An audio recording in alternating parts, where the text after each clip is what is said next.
Esteban.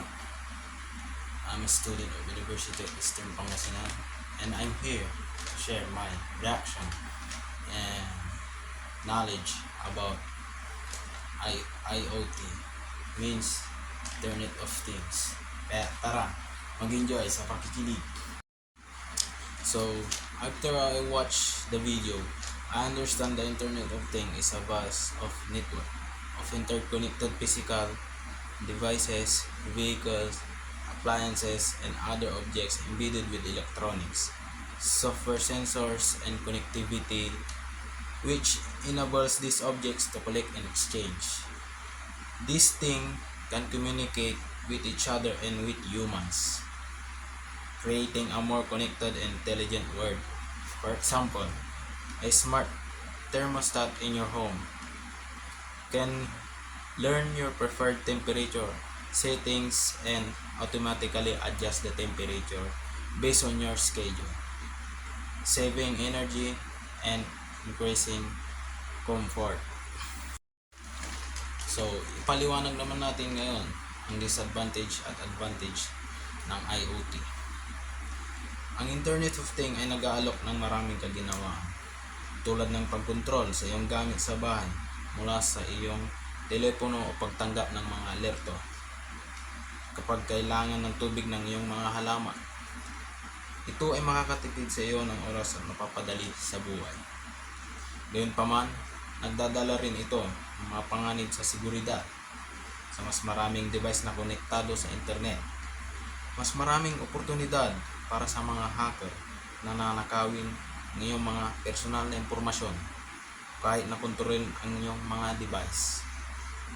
Parang pagkakaroon ng isang napaka-convenient na bahay, ngunit may mas maraming punto na maaring mabuksan ng isang magnanakaw.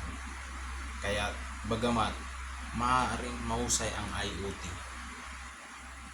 mahalagang magkaroon ng kamalayan sa mga potensyal na downside at gumawa ng bang upang protektahan ang iyong privacy at seguridad. The Internet of Things will become a common part of daily life due to its convenience and automation. Halimbawa, ang mga appliances na otomatikong gumagana, mga smart home device at wearable tech.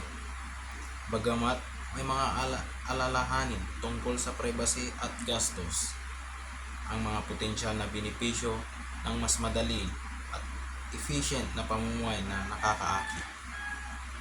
Habang umuunlad ang teknolohiya at bumababa ang mga presyo, mas maraming IoT device ang malamang na may sama sa pang-araw-araw na gawain. In summary of this topic, the Internet of Things is basically about connecting everyday objects to the internet. Think about like this. Example, a fridge, your car can be online sharing information. This means these things can collect data, send data, or both. This data can be used to make things more efficient, convenient, and even safer. For example, your fridge could tell you when you're running low on milk, or your car could warn you about traffic ahead. The IoT is changing how we live and how we live and work, making our world more connected and smart. Ang internet ng mga bagay ay maaaring maging mabuti at masama para sa ating lipunan. Sa isang banda, maaari itong gawing mas madali at mas mahusay ang ating mga buhay. Gayunpaman, mayroon ding mga potensyal na downside sa IoT. Ang isang alalahanin ay ang privacy, dahil ang mga konektadong device ay mangungulekta ng maraming data o impormasyon tungkol sa atin. Sa pangkalahatan, kung ang IoT ba ay mabuti o masama para sa lipunan ay depende sa aking paano natin ito gagamitin at ang mga hakbang ng ating ginagawa upang matugunan ang mga potensyal at panganib